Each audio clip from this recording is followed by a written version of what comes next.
هەلومەرجی فەرهەنگی کوردستانی ئێران لە سەردەمی نوێدا لە بەردەم گۆڕانکاری گەورەدایە و ڕۆژانە لە نزیکەوە ڕوبەڕووی تێکەڵبوونی شێوەژیانی مۆدێڕن لەلایەک و هاوکات جێبەجێبوونی فەرهەنگی هاوتەریبی نوێ لەلایەکی تر و لەم بارودۆخەدا کوردستان کە خاوەنی مێژوویەکی کۆن و ژێرخانێکی گرنگی فەرهەنگیە لە بەردەم گۆڕانکاریەکاندایە.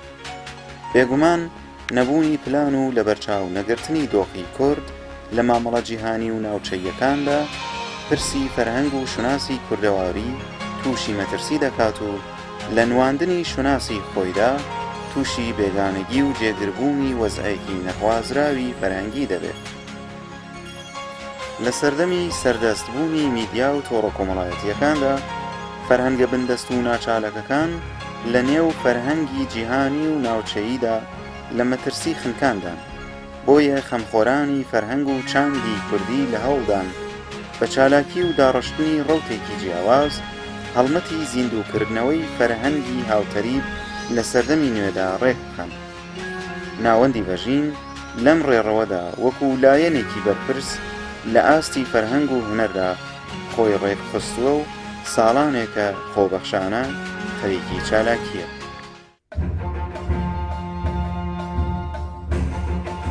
ناوەندی فەرهەنگی هونەری بەژین ناوەندێکی خەڵکیە کە لە ساڵی 1383 هەتاویدا بە مەبەستی چالاکی و کاریگەری لە بواری فەرهەنگ و هونەری کوردستان بەگشتی و ناوچەی مەریوان و دەوروبەر بە تایبەتی دامەزراوە و لەم ڕەوتەدا بەشدار بووە.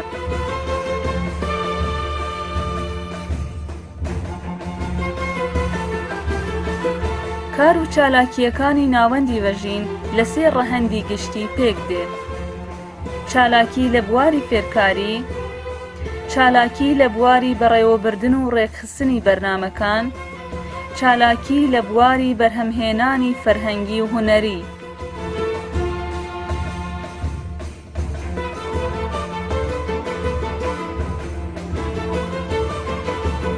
هەر تاکێک لە ئەندامانی کۆمەڵگا خوازیار ببێت دەتوانێت لە ناوەندی بەژیندا بەشدار ببێت و لە یەک یان چەند بەشدا چالاکی هەبێت.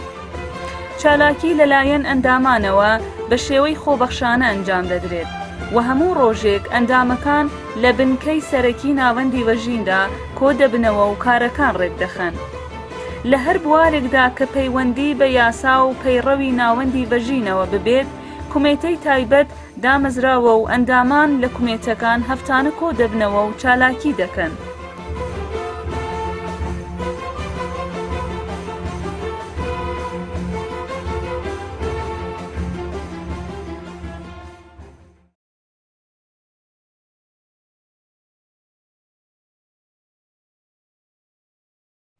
کوا پادشاهان کوانێ تاج و تەخت، کوانێ دەستگای فێرعەونی بەلبەخت، ئەحلاتا ئەدنا تەماشین و باد، کوانێکەی خوسرە و کاوس و قوباد.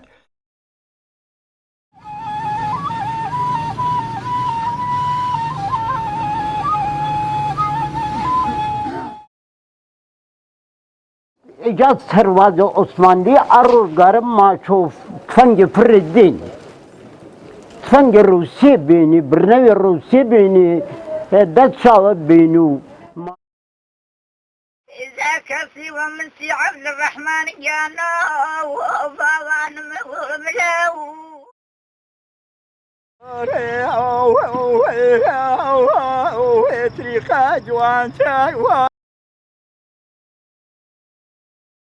بیرۆکەی دامەزراندنی کومەتەی کەلەپور و کارکردنی گروهی لەم بوارە هەڵەگەڕێتەوە و یەکی سەرماوەتی ناوەیەک لە تۆڕی فەرهەنگی کتێبخوێندنەوەی بەژینە ئاگەیاندراو لەو کاتەوە تا ئێستا بە بەردەوامی چالاکیەکانی درێژ بکرێت. لە سەرەتاوە لەلایەن نووسەران و هونەرمەندان و لێکۆڵەرانی بواری مێژووی و فۆلکلۆر پێشوازیی باشی لێوە کرا و بەردەوامیش کاکۆنە ئێستا کەسمان پێ زیاوە تا ئێستا نزیکە و 30 کەسێک پەیوەست بوون بەم حکومەتەوە و خەریکی کارکردنی بەردەوامی لەم بەستیانە. مولوي استفادة لحديث كردوة ركنس حديث الرئيس استفادة من الشعر تزمين الشعر كردوة بينا ركنس مستند سازي إنكاري أصلي باورقي لتصير سنة ومستند سازي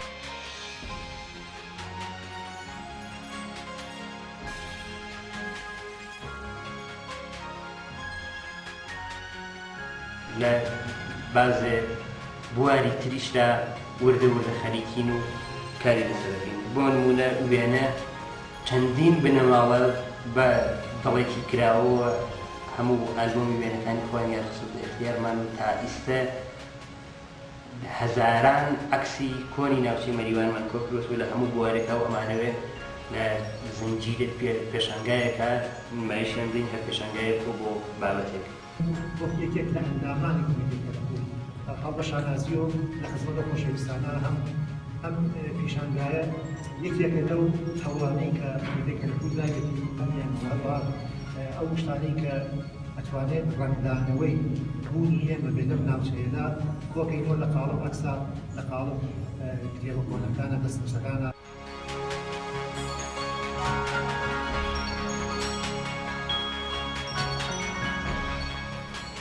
لە دەستنووس و قەباڵە و سەنەدی مڵکی و کتێب و کەشکۆڵ و بەیاز لەویش زۆرێکمان دەستکەوتووە و بە شێوەی دیجیتاڵی هەر لێراوە خۆمان ئامێرێکمان دروست کردووە و خەریکین عەکسیان لێگرین و ئەوانەی کە قابلی ئیسکەن بن هێشتا بە تەواوی نەکارێزمی لەناوە دەچن بە ئەوانەوێت کتێبخانەیەکی دیجیتاڵی لەو دەستنووسانیشمانە ببێت.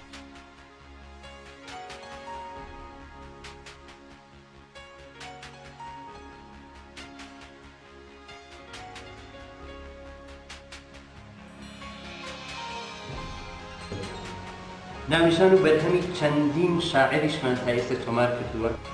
بەیان بەڵێ قوربان لەگەڵ کاروانی تیشکا ئەگاتە بارگای ڕۆژ ئێوارە بە کژاوەی سێبەرەگەنە پێشوازی شەو عراق لە جەنگی ئەلعەلەمەینا سەرکەوت ئینگلیسەکان لەوێدا سەرکەوت و عراقیان بێت و سووریە فەڕەنسە مەسەلە داگیری کرد.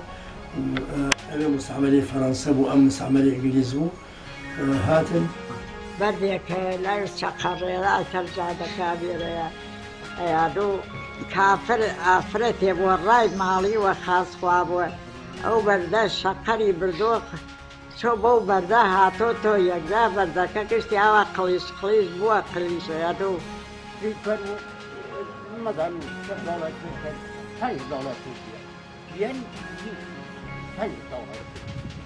ئەوە تا یەک دەوڵەت بێت واتەنێک گرد دەوڵەتەکە بزیۆ. بە تازیش بەشێکمان کردووە بۆ گۆرانیە فۆلکلۆرەکانی ناوچەی مەریوان. لەم بەشە مەجموعەیە گۆرانی بێژ و مۆسیقارمان لەگەڵایە کە ئەمانەوێ گۆرانیە فۆلکلۆرەکانی ناوچەی مەریوان کە لەبیر خەریکن لەبیر دەچنەوە لەوە زیاتر نەکەوتێن و بیان بکەینە و بە شێوازێکی زانستیانە و هونەری و هەمڕۆیی بیان بڵێنێ و بگەڕێتونە خەڵک.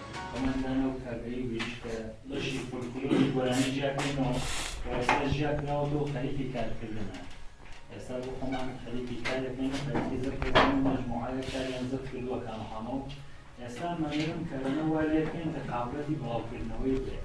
ئەم کارانەی کە تای سەرکراوە فەقەت حاڵەتی پیاشوی هەیە. بەڵام مەمێرم لەنۆمدا کارەکە وا لێکەین کە قابڵەتی بڵاوکردنەوەی بێنە دەرەوە. تا ئێستا لە چەندین بەشە کارەکانمان بە باشی چوونەتە پێش و لێی ڕازی.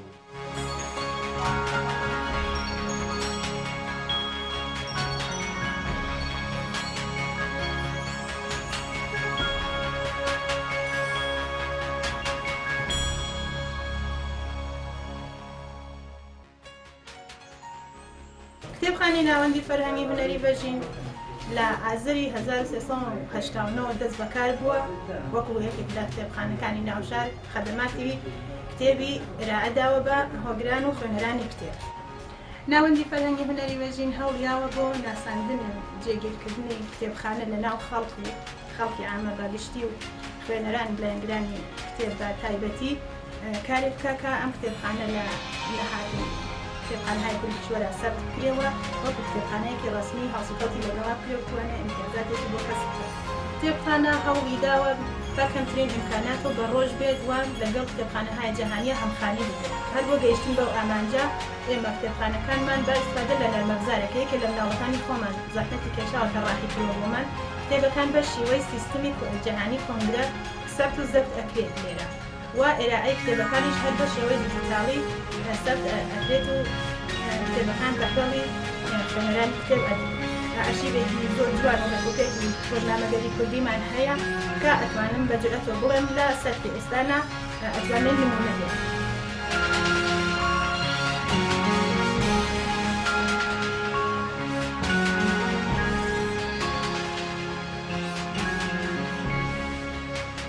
کاروباری کمیتەی ئیجرایی لە وەژینە وەژین کە دوو دانە ساختمانی هەیە و بەردەوام زۆرینەی کاتەکان سەر لە بەیانی و دوانی وەڕوان ئەبێن ساختمانانە باز بێ لەسەر شانی کمیتەی ئیجراییە. یەکێتر لە کارەکانی کمیتەی ئیجرایی ڕاگررتنی پاکوخاوێنیە ناوەندەکانە. ئێرە وەکو گوتمان ڕۆژانە بەردەوام بازە لە هەفتەیە ڕۆژانی تەحتێڵی نەبێت. دروستە ئێرە کە پیسە بێت و نزافەتێکی گەرەکە و بۆ ساڵانەی شاید تعمیر و کاروبارێکی تری ببێ ئەمانەی شەر لەسەر شانی کمیتە ئیجراییە. کمیتە ئیجرایی لە وەختی بەڕێوەبردننی بەرنامەکان و پانل و سمینار و ئەمانە چەقتر ئەبێتەوە لەم کات و ساتەدا وەکو چەسپاندنی بنێرەکان لە ناوشار و تەبلیغات و ئەمانێک ئەکەوێتەوە سەر شانی کمیتە ئیجرایی و هەروەها بەڕێوەبردننی بەرنامەکە لە میوانداری و بگرێت تا چاودێری ناو بەرنامەکان و لەمانە هەمووی ئەکەوێتەوە سەر شانی کمیتە ئیجرایی. یەکێتر لە کارەکانی کمیتە ئیجرایی بەحسی ئەمنیەتی ناو ساختمان و دەروی ساختمانە. بۆ جەزبی ئازایش ئێمە لێرە بە خۆشحاڵی و هەموو هەوڵمان ئەوە بووە کە کەسەکان کە بۆ ئەوڵ جاریەنە ئێرە بە جۆرێک ڕەفتار بکرێت لەگەڵیا ئەو نە سەمیمیەت نیشان بهێرێ کرد جەوی ئێرە بە جۆرێک نەبێت کە ئەو کەسە لێرە خۆی نەناسێتەوە خۆی بە غەریبە دابنێت. توانی مارەشکور تایسە زیاتر ئێرە بەردەوام سەدانە ئەندامی فعالی هەیە هەموو کاتێک.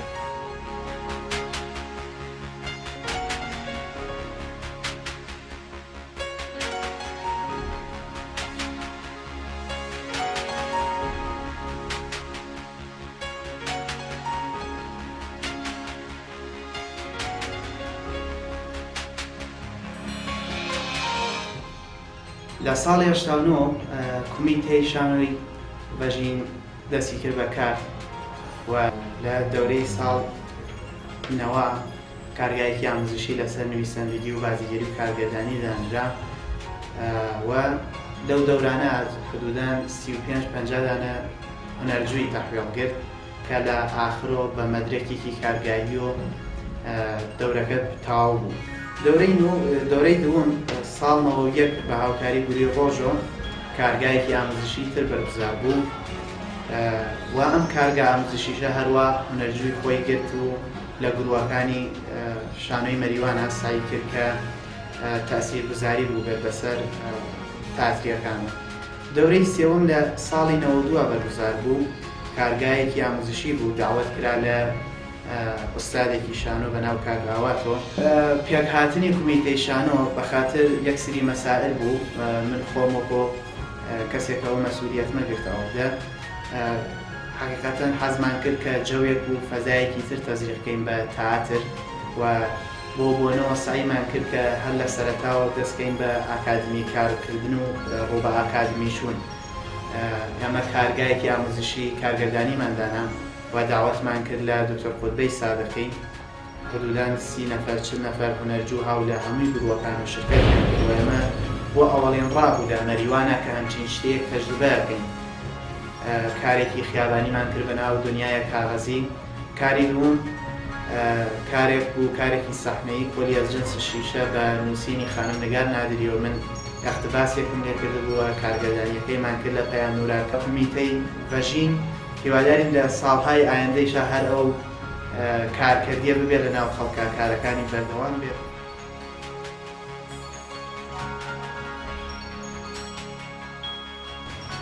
دیارە ئێمەش وەکو بەشی شاری ناوەندی فەرهەنگی هونەری بەژین کمیتەیەکی تایبەتی بۆ دیاری کراوە کە ئەم کمیتەیە ڕەواڵی کاری تایبەتی خۆی هەیە و ڕوانینێکی تایبەتیشی هەیە بۆ شیعر.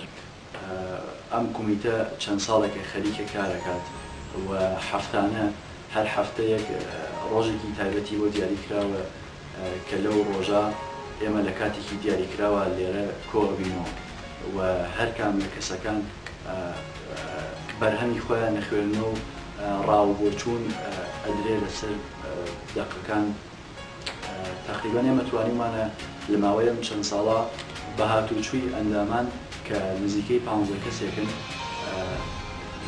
لە نێو شاری کوردیە تا ئەنازەیەک خۆمان پێ بگەیانین. تا ئێستا هەوڵی چەندین بەرنامەمان داوە، یەک لەوانە کۆڕە شاری ڕۆژاوای پاییزێک بوو کە بە بەشداری و بە داوەتی شاعرانی شارەکانی تریشەوە بەڕێوەچوو، هەروەها پانێلێک کە بۆ شێرینی کوردی بەڕێوەچوو لایەن کاک حەمەساڵی سوزەنیەوە، و هەروەها ئەوەی کە لە کۆڕەکانی شەوی یەکدای ئەم چەند ساڵی ڕابردووە بەشی شیعریەکەی ڕۆڵێکی تایبەتی بووە. هەوڵمانداوە تا ئەو شوێنەی بکرێت لە هەر کام لەو ژانرانەی کە پێویستە بۆ ئەدەبیات کاری تیا بکەین، هەروەک ماوەیەک هەڵساین بە دانانی کارگای چیرۆکنووسی کە لە لایەن کاکەتان نەهاییەوە بەڕێوەچوو، هەروەها کۆمەڵە ڕەخنەیەکی ئەدەبی کە هەر لەم ناوەندە بەڕێوەچوو. هیوادارین کە بتوانین ئەو ڕوانینە نوێیە کە بۆ شێعر هەیە لە دەخگەلی تازا کە لە داهاتووە لەوانەیە بکەوێتە بەردەستی خوێنەران بگونجێنین و گۆشەیەک لەو ئەرکەی کە لە سەرشارمانە بەرامبەر بە ئەدەبیات بەجێ بێت.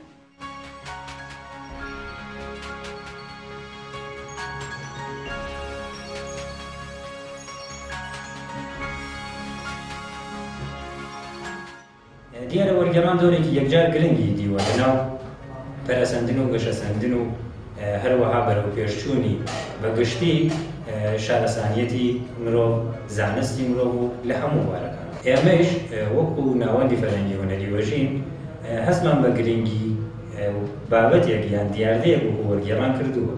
هەر بۆی لەم ناوەندە ئەو کەسانەی ئەندامانی بەشداربووی ئەم کۆمیتەی وەرگێڕانە هەستیان بە ئەو بۆشایی لە نێوان زمان کوردیا کردووە. فەلسەفە وەکو یەکێک لەو بابەتانە بوو کە سەرنجڕاکێش بوو ئەندامانی ئەم کۆمیتەی وەرگێڕانە.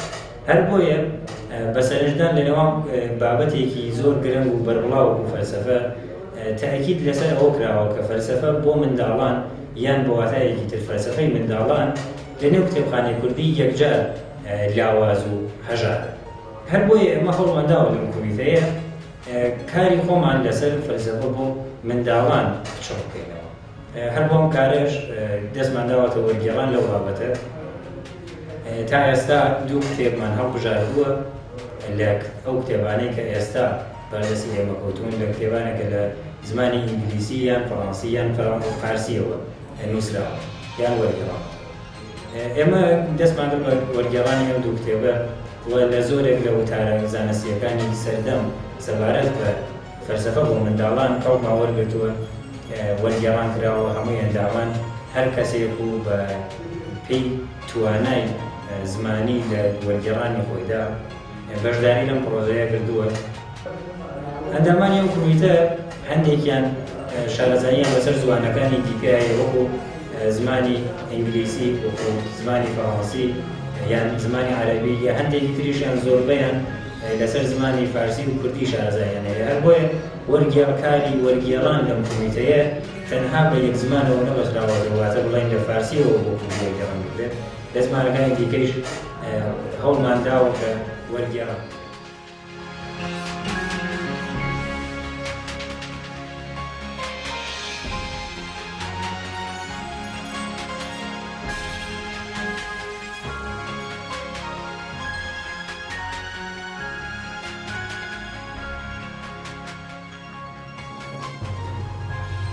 ناوەندی فەرهەنگی هونەری وەژین هەڵسا کۆمیتەیەکی دروست کرد، کۆمیتەیەکی ئاکاسی لە ساڵە فکرێکم ساڵە 89 بوو ئەوجێ کەمە بزانم، و هەڵسا بە دروستکردنی کۆمیتە ئاکاسی هاتە ناو بواری فەرهەنگی ئەو کارەوە وتی بە وەک خەلەیەک بوو لە ناو شاری مەریوانە، بۆیە وەژین خۆی بە بەرزانی و کۆمیتەی ئاکاسیدا.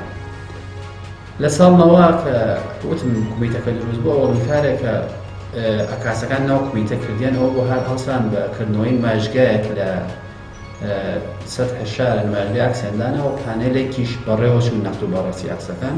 ساڵی دووەمەی تاسیس حکوومەتەکە فستیواڵی ئەکسی موبایل لەلایەن بۆژینەوە بەڕێخرەوە بە جەماوەری ئەکسێن کل لە خەڵک خلاصە کل لە سطح شارە مەریوان خەڵکێکی زۆر بەشداریان کردن فستیواڵ ئەکسەکە بەڕێوەچوو. دوای فستیواڵ ئەکسەکە بە باشی بەڕێوەچوو حکوومەتەکە هەڵسا بە فێرکاری ئەکسگرتن لەلایەن ئەکسگرتن و وێنەگرتن لەلایەن چەند ئوستاد دانشگاهەوە هاتن لە وەژینە دەورەیەکی فێرکاری ئەکاسیان کردەوە سریەکی زۆر هونەردۆس ئەوانەی کە حەزیان لە ئەکاسی وێنەگرتن واتن بەشداریان کرد و دەورەیەکی مقدماتی باوڵێن ئەکاسیان گوزەران هەروە حکوومەتەکە بەردەوام بوو کە لە ساڵە نەوەیەکە ئەوڵین دەورەی ئەوڵین ئۆردووی باوڵێن ئەکاسیمان ڕێخست بۆ چەند ناوچەیەک وەکو گۆشتخانی و ئەمانە ئەوە دوش حکوومەتەکە هەڵسا دووبارە خۆیان ڕێخستەوە جەزبە ئەکاسەکانی گۆبازن ناوخۆیانە دانیشتنیان کراوە لە ناو وەژینە جەلەساتی نەخت و بەڕەسی ئەکاسە سەرکەوتوەکانی جیهان ئەکاسە بەناوبانگەکان بەڕێوەچوو هەموو هەفتەیەک جەلسەیەک لێرا بوو نەخت و بەڕەسی بوو. دوایشە هەر ئەکاسەکان ناو وەژین خۆیان حکوومەتەکان یان توانی ئەکسەکان خۆیان یانهێنا لێرە نەخت و بەڕەسی کردیان لەلایەن ئەوانە کە ئوستاد بوون ئوستادا یانە ئوستاد یان فێربوون بڵێن ساڵە 92 من ئۆردوی ئەکاسیمان بەڕێوە برد چوین بۆ ناوچەی باوڵێن لاوێسانی ناوچەی کۆماسی ئەویش ئۆردوویەکی زۆر باش و زۆر ئەکاس و لایەنگەری هونەر بەشداریان کرد.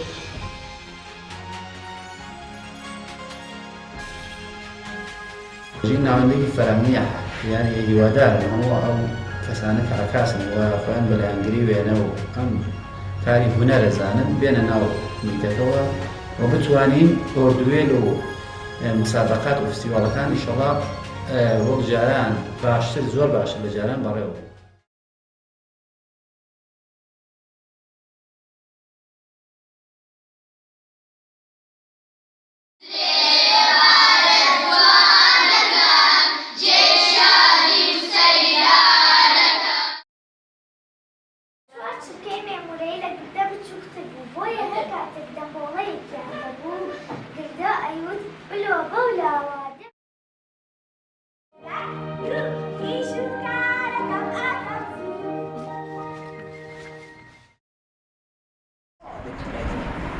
هل بس بابا يسيب أن نشوفنا أوباش؟ حاجة بس عقلي هيك. شو قولي؟ عشان مثلا يكي ولا عقلي.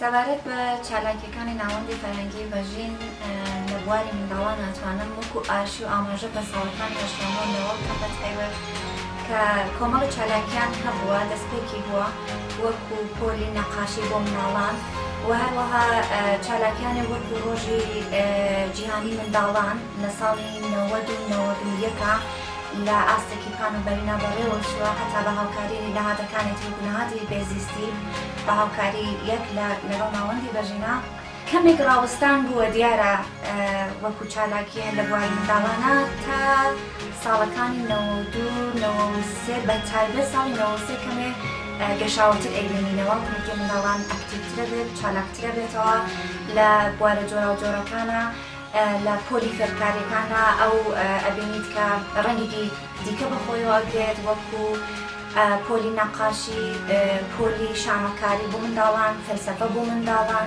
پۆلی فەلسەفە بۆ منداڵان ئەتوانم بە جورئەتەوە بڵێم کە لە هیچ ناوەندێکی دیکە لە ئاستی پارێزگای کوردستانەوە بەڕێنەچووە گەر ئاماژەگە و ناوەندی وەژین یەکەم هەنگاوە کە هەڵی گرتووە بە فەلسەفە بۆ منداڵان لەسەر ئەو ڕۆح و ڕەوان و هەڵسوکەوتی منداڵ و تعاملی منداڵ لەگەڵ کۆمەلگا بنەماڵە لەگەڵ منداڵە هەموو ئەمانە ئەگرێتە بەر چالاکیەکانی ترە ئەتوانم ئاماژە بکەم بە پۆلەکانی موسیقی کلاسی موسیقی بۆ منداڵان کە زۆر بە باشی وەکو ئارشیوی ژەگاوەکردن لە ساڵی 92 بەمنا کار کراوە و ساڵ بە ساڵی زۆرتر بووە هەروەها بە تایبەت لە بواری فێرکاری زمانی کوردی تەنها نەبەسراوە بە ناوەندی ڤەژین یا شاری مەریوان، گوندی زۆر گوندەکانی زۆری ئەترافی مەریوانی گرتەخۆ بەخۆشیەوە و ئەتوانم بڵێم لەم بوارەدا زۆر سەرکەوتووتر بووە.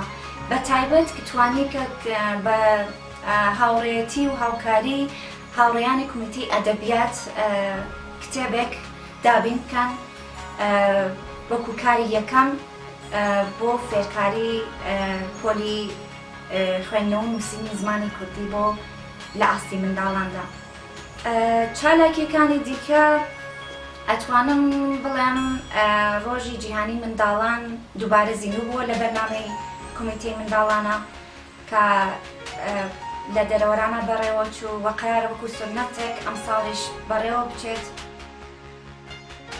وەکو ناوەندی فەرهەنگی دیارەوە بە هەموو دەستپورتیەکانەوە ڕەنگە نەڵێن ناتوانین بڵین کە ئێمە ئەتوانین بە حەق مەطلب ئەدا بکەین بەجێ بێنین کە بڵین کە لە بواری مناڵانەوە چەندە کارمان کردوێت، بەڵام ئەتوانین ئەو هەوڵە بدەین یان ئەو بەڵێنە بە خۆمان بدەین کە ئەبێ هەوڵی زۆرتر بدەین بۆ مناڵانمان لە بوارە جیاجیاکاندا، بە تایبەت ئەوەی کە ئێمە پێویستمان بە کەسانی پسپۆر و شارەزار هەیە لە بواری منداڵانەوە.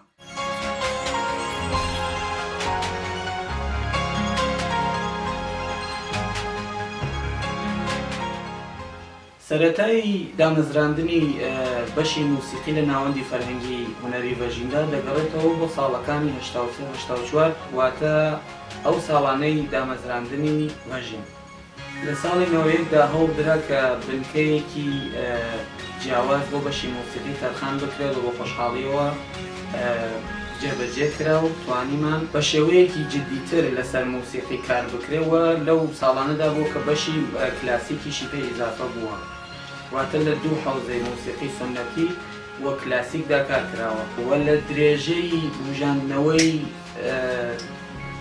بەشی موسیقیدا هەوڵدرا کە پەیوەندی بە کەسایەتیە هۆنەریەکانی ئاستی شاری مەریوان و تەنانەت شارەکانی سنە و کرماشانیشەوە بگیرێت و بە خۆشحاڵی وەتوانیمان کەسانێکی باش بۆ فێرگەکەمان ڕابکێشین و فێرگەی موسیقا لە چەند بواری موسیقاییە خەریک بە چالاکیکردنە و هەوڵدرا کە بۆ ئەو ئامێرانەی کە خوازیاریان هەیە بە تایبەت ئامێری بادی، زەهی ئارشەیی و کۆمەڵێک ئامێری جۆراوجۆر وانەبێژ جەست بکرێت. هەوڵمانداوە کە لە باشترین وانەبێژەکان کەڵگوەرگرین و ئێمە بەتەنیا لە بەشی فێرکاریدا چالاکیمان نەبووە. هەوڵمانداوە چەندین پانێلمان بوو لەسەر موسیقا لە ئاستی سەرەوەتردا کنگرەمان بەڕێوە بردووە، کنگری مامۆستا عوسمانی هەورامی و کۆنسەرتێکمان بۆ کۆنسەرتی گروپی مەقامی هەرای کە کوردەکانی خوراسانمان کێشاوەتە ئەگرەوە فەرهەنگی موسیقی کوردی بە باشترین شێوە نیشانی خەڵکی شارەکەمان داوە و هەر لە شەویێڵداکاندا بەشی موسیقی ناوەندی ڤەژین ڕۆڵێکی باشی گێڕاوە و دوودانە لە خەڵاتە ساڵانەکانی ناوەندی ڤەژین پێشکەش کراوە بە دوودانە لە کەسایەتەکانی بواری موسیقا. دیارە کەم و کۆڕی لە بەشی موسیقای ناوەندی ڤەژیندا هەبووە و هەیشە، بەڵام ئێمە هەتاوەکوونە ئێستا هەوڵمان داوە کە ئەو کەم و کۆڕیانە نایڵین یا کەمیان بکەینەوە و بە خۆشحاڵیشەوە هەتاوەکوونە ئێستا باش جوڵاوینەتەوە.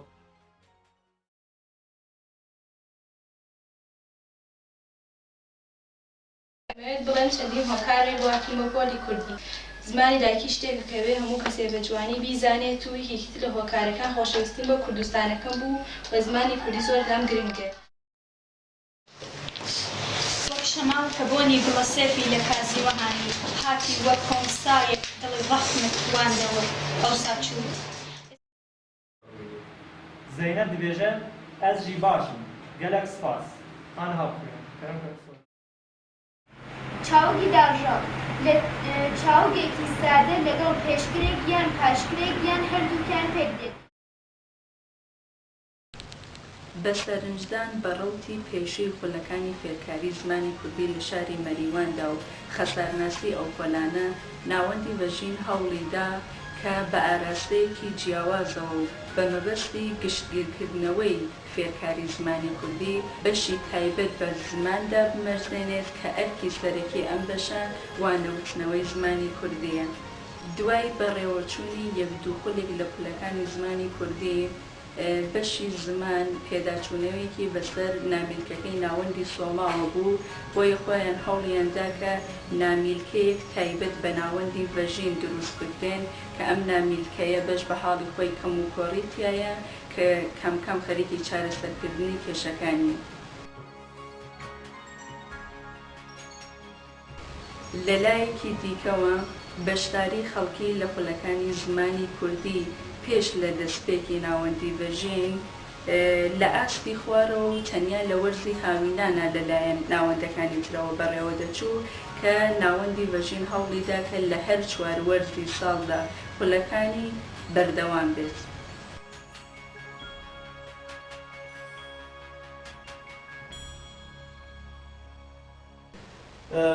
بەنسبەت کۆرە فێرکاریەکانی ئەم ناوەندەوە ئێمە لە هەر وەرزەکە چەندین کۆری فێرکاریمان بووە بەتایبەت لە وەرزی هاویندا کە کلاسەکان زیاتر گەرم و بڕبوون بەشداری زیاتر بۆ پێشوازی زیاتر کراوە لە کلاسەکان، بەڵام ئێمە لە وەرزەکانی تریشان ئەوەستاوین بە پێی بەشداری خەڵک خۆیمان داناوە و هەروەها جگەر لە ناوەندی ڤەژین و ناوشار ئێمە لە چەندین ئاوایی دەوروبەردا وەکو ئاوایی مارەلەم و ئاوایی دەرەوەران و ئاوایی سێر توانیمانە چەند خۆلێک ڕێ بخەین کە خۆشبەختانە لە ئاوایەکانە بە نسبەت شار ئەتوانە بڵێن بەشداری زۆر باشتر و ڕێک و پێکتر بووە. من خۆی جێگەی خۆشحاڵیە.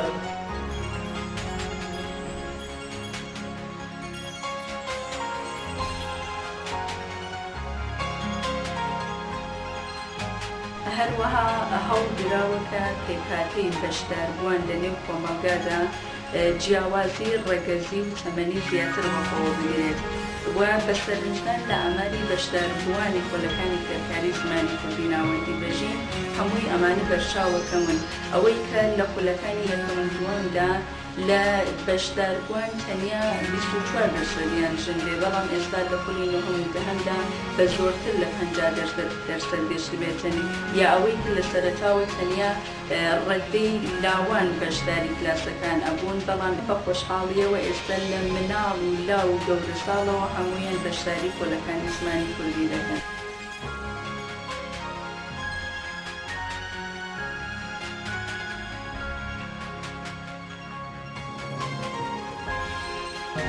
هیوادارم لەم دۆخەی زمانی کوردیدا توانی بێتمان کە لەدەیکتۆر بکەینەوە.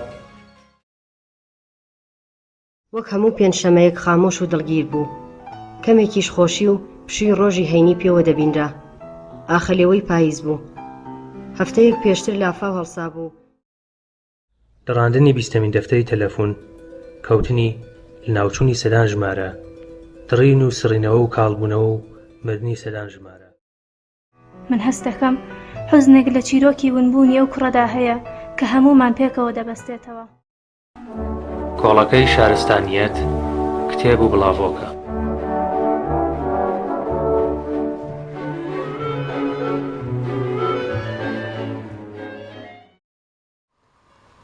ناوەندی فەرەنگی هونەری ڤەژین بۆ ئاوردانەوەی لەو کەسانی کە بار شێوازێک یا با بڵێن ڕاستەوخۆ ناتوانن کتێبەکان بخوێنەوە، هەستا بە دامەزراندنی بەشی دەنگەکتێبی ناوەندی ڤەژین.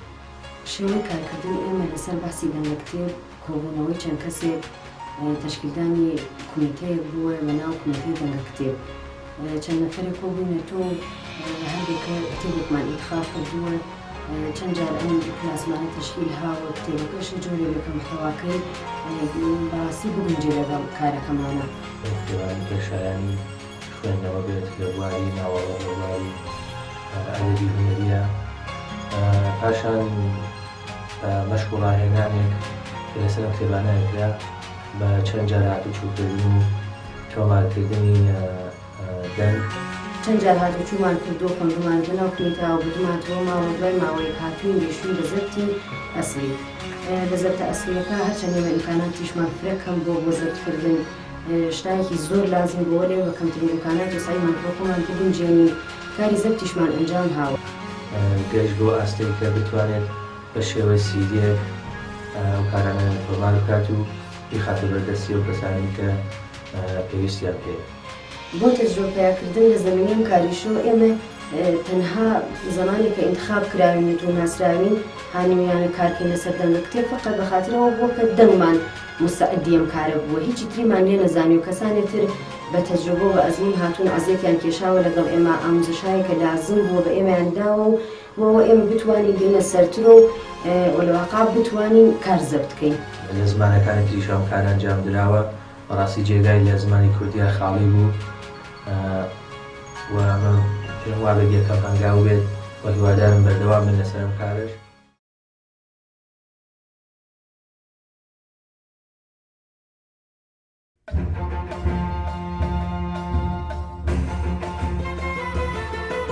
بەشی فێرکاری هەروەردە لە ناوەندی بەژین دەورێکی بەرچاوی لە چالاکیەکاندا هەیە و بەردەوام لە بوارە جیاوازەکاندا خولە فێرکاریەکان بەڕێوە دەچێت. ناوەندی بەژین بەرپرسانە لەم بارەوە هەڵسوکەوتی کردووە و گرنگی بە چۆنیەتی و ئاستی پۆلەکانی فێرکاری داوە بە جۆرێک کە زۆرینەی خولە فێرکاریەکان لە مامۆستایانی زانکۆ و هەروەها پسپۆڕانی پەیوەندیدار کەڵک وەرگیراوە.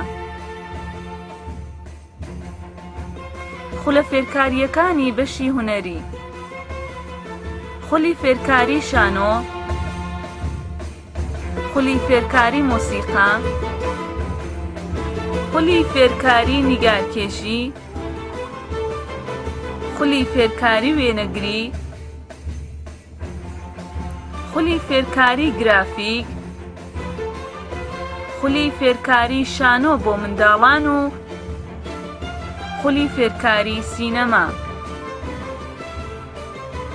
خولە فێرکاریەکان لە زانستە مرۆڤیەکاندا خولی فێرکاری فەلسەفە، خولی فێرکاری ڕێڕەوی توێژینەوە، خولی فێرکاری مێتۆدی مێژوونووسی، خولی فێرکاری قوتابخانە هونەریەکان، خولی فێرکاری چیرۆکنووسی، خولی فێرکاری ڕخنەی ئەدەبی، خولی فێرکاری فەلسەفە بۆ منداڵان، خولە فێرکاریەکانی بواری زمانی کوردی.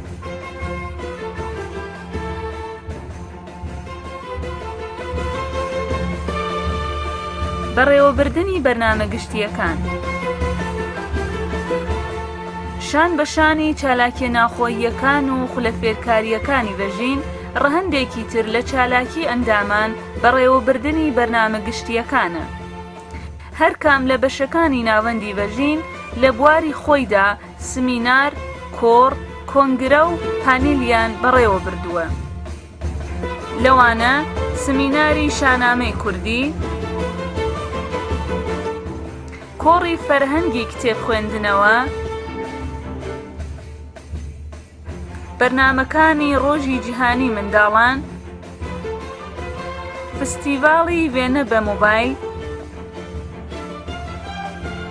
کۆڕی شێعر خوێندنەوە، کۆڕی لێکدانەوەی فیلم و شانۆنامە، دانیشتنەکانی تیۆریەکانی ڕخنەی ئەدەبی، هەروەها لە درێژەی چالاکیەکانی کومێتەی توێژینەوەی ناوەندی بەژین بەڕێوەبردنی پانێل و دانیشتنی زانستیە کە هەر لە بنکەی بەژیندا بەڕێوە دەچێت. لەم دانیشتانەدا داوا دەکرێت لەو کەسانەی تزی ماستەر، دکتۆرا یان هەر توێژینەوەیەکی زانستی تریان بە تایبەت لە بواری زانستە مرۆڤیەکاندا بەرهەم هێناوە بۆ خوازیاران بخەنە بەرباس و لێکدانەوە. یەکێک لە گەورەترین چالاکیە فەرهەنگیەکانی ناوەندی بەژین و ناوچەکە بەڕێوەبردنی کۆنگرەی مۆسیقای هەورامی و ڕێزگرتن لە مامۆستا عوسمان هەورامی بووە کە لە ساڵی 1391 هەتاویدا بەڕێوە چوو. ئەم کۆنگرە لە ئاستی نەتەوەیی و بەرفراواندا و بە بەشداری مامۆستایان و کەسایەتیە بەناوبانگەکانی بواری فەرهەنگ و هونەردا بەڕێوە چوو. لە کۆنگرەکەدا هەوڵدرا ئاوڕێکی زانستیانە و جددی لە هەورامان بە گشتی و هونەری مۆسیقا و مامۆستا عوسمان بە تایبەتی بدرێتەوە و لە ناساندنی شۆناسی هونەری هەورامان و کەسایەتی مامۆستا عوسمان کاریگەری هەبێت. هەروەها یەکەمین خەڵاتی ساڵانەی ناوەندی وەژین، خەڵاتی بەڕووی زێڕین لە کۆنگرەکەدا پێشکەش بە مامۆستا کرا.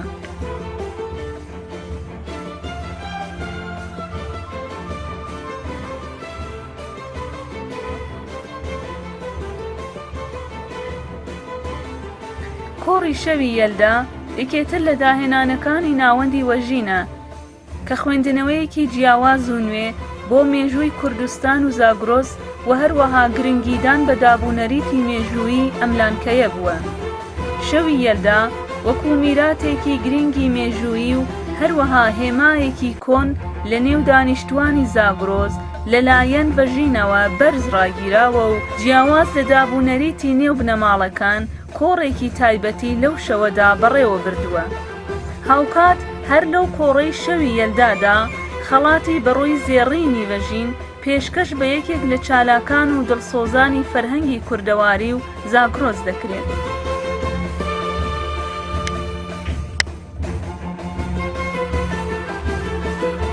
داڕشتنی سەرچاوەیەکی گەورە لە دنیای دیجیتاڵ و ئینتەرنێتدا بۆ کۆکردنەوەی بەرهەمە نووسراوەکان و توێژینەوە لە زمان و ئەدەبیاتی کوردیدا.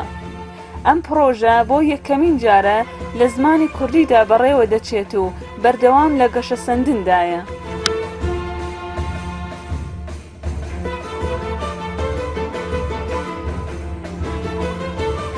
لە کۆتاییدا شایانی باسە کە ناوەندی وەژین ناوەندێکی سربەخۆیە و تا ئێستا هەموو پێداویستی و کارەکانی لە نێو خەڵک و ئەندامان و لایەنگرانی فەرهەنگدا دابین کردووە و چاوی لە پەرسەندنی ئاستی فەرهەنگ و دواڕۆژێکی گەشە بۆ وڵاتەکەمان. ڕێگە سەخت و پڕ لە کەند و لەند و هەڵدێر و